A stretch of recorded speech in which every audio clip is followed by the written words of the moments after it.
politique, elle persiste, signe et en profite pour régler ses comptes. Claudine Kaufmann, la sénatrice Front National du Var suspendue pour avoir comparé des migrants aux nazis, n'entend pas faire marche arrière. Dans un communiqué publié sur sa page Facebook après sa suspension, elle s'en est pris à ceux qui se rappellent à cet égard de la toge des offusqués, visant directement David Raline et Marine Le Pen. Mercredi 4 octobre, l'ancien sénateur FN du Var avait expliqué que la suspension de Claudine Kaufmann était une mesure conservatoire pour avoir une discussion avec elle.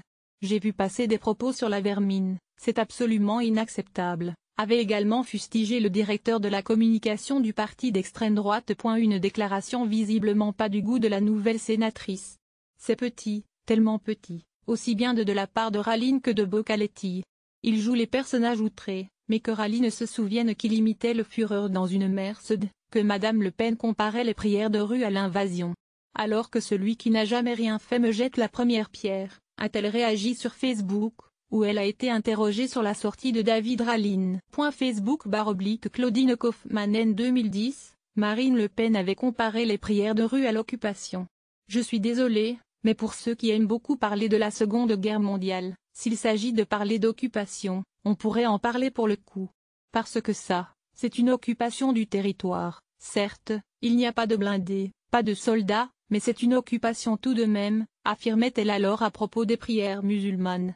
Elle a été relaxée en 2015 pour sa comparaison entre les prières de rue et l'occupation allemande. Quant à David Raline, c'est une vidéo de lui riant aux éclats alors que son chauffeur fait le salut nazi en évoquant le Führer, qui avait déclenché une petite polémique. Depuis, le directeur de la communication s'est défendu, affirmant qu'il n'avait aucun souvenir de cet épisode et aucune leçon à recevoir sur ce terrain-là. Kaufmann évoque des menaces. David Raline n'est pas le seul à être visé par Claudine Kaufmann. La sénatrice du Var s'en prend également à Frédéric Bocaletti, secrétaire départemental de la Fédération FN dans le Var. À l'échelle nationale, son nom n'est pas forcément connu. Mais à l'échelle locale, Frédéric Bocaletti est le numéro 1 du parti frontiste.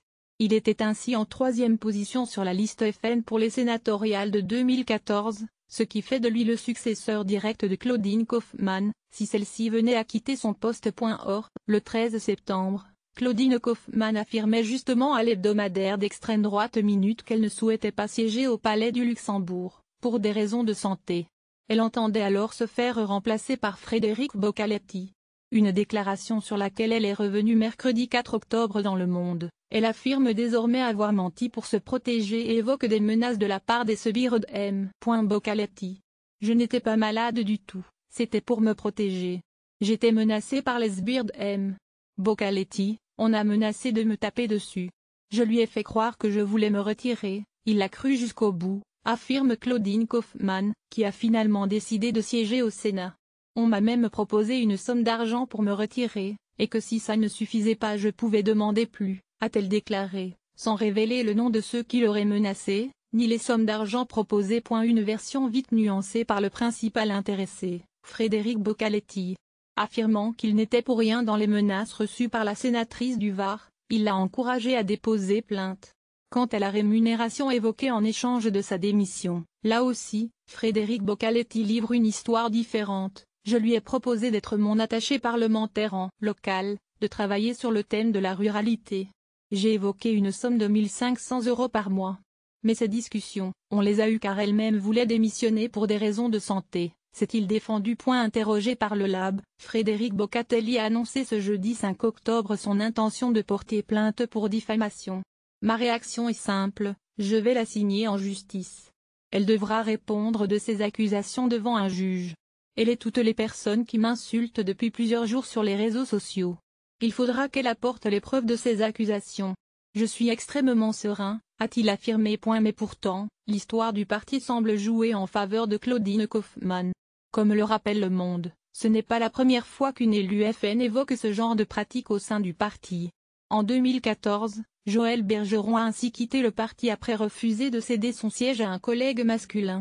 Entre 2014 et 2015, 2 femmes ont ainsi quitté leur P.